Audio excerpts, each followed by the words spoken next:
What's up guys, it's Danny, and today we're taking a closer look at the LEGO Star Wars Bad Batch Attack Shuttle. This is set number 75314, and of course it is the Havoc Marauder, but LEGO does seem to be dropping the names of actual ships this year, so nonetheless it is the Bad Batch Shuttle. Now the Bad Batch first appeared in the Disney Plus animated series The Clone Wars Season 7, and then this crew and their ship got an entire season of 14 episodes dedicated to them. With 1 million more well on the way. Actually just one more season, and probably likely at the end of 2022, but you can buy this set right now for $100. And with 946 pieces, you get all 5 members of the crew from Hunter, Echo, Tech, Wrecker, and Crosshair. And don't forget about Gonky here. And don't forget to gonk that like button and subscribe for more LEGO Star Wars build reviews and shopping hauls. Now first of all, the ship is sand blue. I don't like sand. And some would say that's a pretty nice change from the usual Imperial gray, but this modified Omicron class attack shuttle is indeed gray.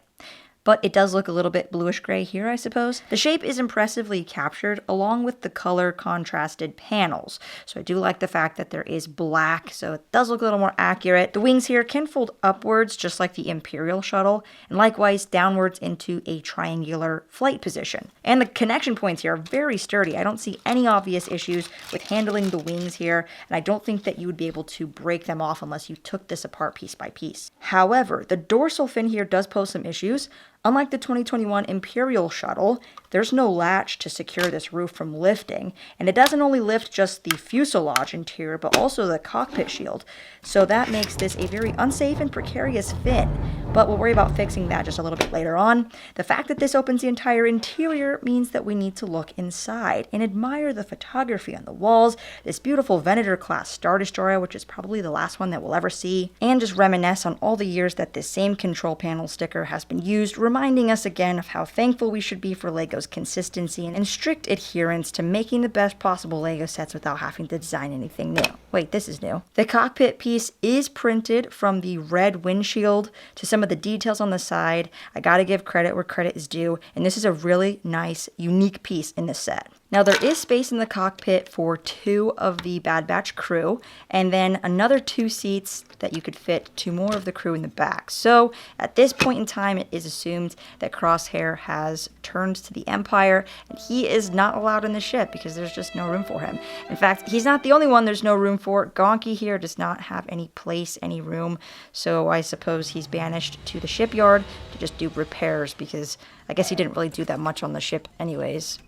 But yeah, anyway, I found it actually a bit difficult to fit all of the crew in here without taking either their weapons or backpacks off, but there is a way around this. If you want Tech to be in the driver's seat, you can just remove this little bumper piece in between the 2 seats, and then Tech with his backpack on can actually fit here, and I just put Echo behind him so that they would fit pretty nicely, and you have no problem closing the canopy. Whereas when I tried to put him in the back with any of the other crew, it just did not close. There's not much room. The figures in the back have to be completely sitting down in order to get this top piece to close. But when they're sitting in this order, you can fit them all in with their weapons and their backpacks, no problem. Well, kind of no problem. You still have to kind of wiggle them in. Now, the overall size of the shuttle doesn't leave much room for much else, but there are spring-loaded missiles underneath the ship in probably the most optimal location. In fact, it's so optimal that as soon as you pick up the ship, you can immediately fire them. So as long as your goal is to fire those missiles as soon as you pick it up, then this is the best, most optimal position for you. Since you can't lift it from the fin, you have to grab it actually from the back, and your fingers just always knock into those spring-loaded missiles, so I never have mine loaded unless I'm like actually playing with my nephews. And furthermore, there is not any landing gear, which is always kind of an annoyance for me, but it is a small enough ship and one that a small child could actually grab and swoosh around, so landing gear isn't really that necessary since it does sit very flat. It's not like the Mandalorian Starfighter that kind of rocks when you set it down. Actually, the landing gear is not really necessary for this ship. Now, I think a lot of us out there probably wished this ship was bigger, and that would also have left room to add maybe Gonky or Crosshair into the body of the ship.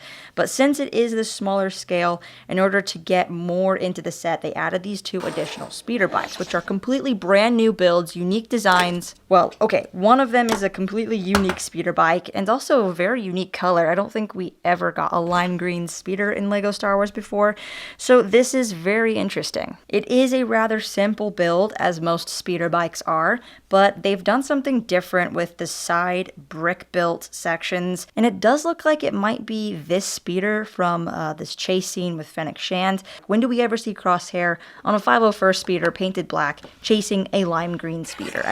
Doesn't really happen, but for a playset, it is good to have these additional builds so that there's a little bit more to do, considering, the actual ship itself is quite small. The two things that I really like are the back of it, where you've got some rear guns, you've got this red light, and I always like when they use a 1x4 translucent blue tile, and they've added these sleds here on the back, which definitely add more depth. I really like the usage of that part. Then you've got all of the tiles on the sides. That really, really helps make this look a little bit more finished off, unlike the Trexler Marauder, where there's just so many studs showing. In fact, there are 20 cheese slopes on the sides, just to give that a nice smoothed, angled off look. And they've included tiles on the side of the ship towards the front, with some grates and those curved pieces. Now the front is not exactly secured. I don't like how this piece on the nose moves up and down, but as long as you don't bump into it, it doesn't really fall off too easily, but it is only attached by 4 studs. But not bad, and it's got the nice angle for the shovel nose. It is a very pointy nose, in fact, so accomplishing that was pretty well done here, I'd say. The wings are really pretty. Like I said, the black contrast, they've got an exonite shield here, and some additional tiles. Just makes it look finished off on this side, but then obviously you get the backside of plates on this side. Not something that I think many kids would be too concerned about, but if you are displaying it, might be something that you want to take into consideration. Now the biggest downfalls of this build are the fact that you can't open the cockpit all the way, the fact that you have to open the entire back end to get into the interior. And while this latch is very strong, it does wobble a bit, so sometimes it gets caught on the edges. And when you put the wings up and down a lot, these two side panels do tend to loosen and fall off. Now, like I mentioned earlier, there is something that you can do to modify the cockpit so that this will stay closed in lieu of a latch. And that's if you just remove these 1x2 tiles and instead put 1x2 plates there so that when you go to pick it up, it at least stays closed for the most part. Obviously, if you shake it here, it will come loose eventually, but not too bad. And then if you really want to, you can decorate the top with the panels that you just removed. Now on to the minifigures, and first up is Gonky, who is a member of the Bad Batch unofficially, but he is in the ship, and in fact, he should be an orange color, so this is more of like an original trilogy style gray Gonk droid.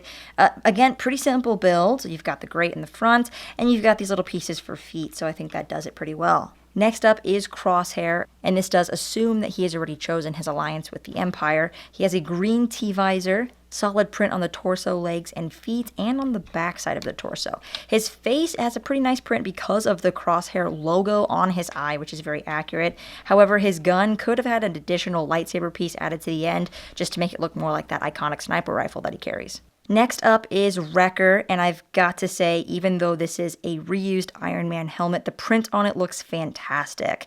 This is one of the most iconic logos from Bad Batch, and it's on his shoulder pads, which just looks really, really good. I'm a big fan of this character, and they even give you an additional shoulder piece. Wrecker's face also is complete with his bad eye and his roughage around his face. And he does also have leg and feet printing and a shiny torso. It's also printed on the back here. Next up is Tech. He does have twin blasters and a very chunky helmet and backpack, making it the hardest figure to fit into the Bad Batch shuttle, but it is a printed 1x1 tile on the back here with this antenna, so it does look pretty cool. Now, I have seen some third-party designs where the visor does actually move up and down. This one, unfortunately, does not, and I've heard a lot of people complain about how bulky it is. However, he does have a front and back face, so his back face is more of his normal cynical look, and the front face has his goggles, or kind of like the Tony Stark screen that is shining onto the face. Also, Tech is one of the 2 figures in the set that comes with a hairpiece so that he doesn't look bald when you take his helmet off, and I'd say that this hairpiece does the job. His torso is complete with the dark maroon brown highlights. He also does have foot printing and printing on the back. Next up is Echo, and he might be actually my favorite character in the set because he has an arm print. The leg printing does show the waist skirt. I do wish he had a real waist skirt, but you can only get so much. I'd say that's pretty good. His helmet is super shiny, which I love, which matches the print on the arm. He does have maroon highlights. Also, his face is much lighter pale, and it shows all the injection points from when he was taken captive by the Separatists and turned into a cyborg. My one complaint with this figure is that they just gave him a gray hand instead of giving him a robotic arm of some sort, which I think could have been done. And lastly, Hunter here has the exact same torso, leg, and footprinting as Wrecker, so the only difference is actually his helmet, which I do appreciate the unique detailing on that, and his face. I think they've done the tattoo really well, and there's a headband on both the front and the back, so he has an angrier face on the back. However, when you do put the hairpiece on, it covers up the little skull logo on it, so that's kind of a bummer, but it does complete the look pretty well with the knives in hand. Now obviously they did include Omega in the set, but there really isn't room for her, and I think there's a high chance of getting more Bad Batch sets late next year. Now, do I think the set's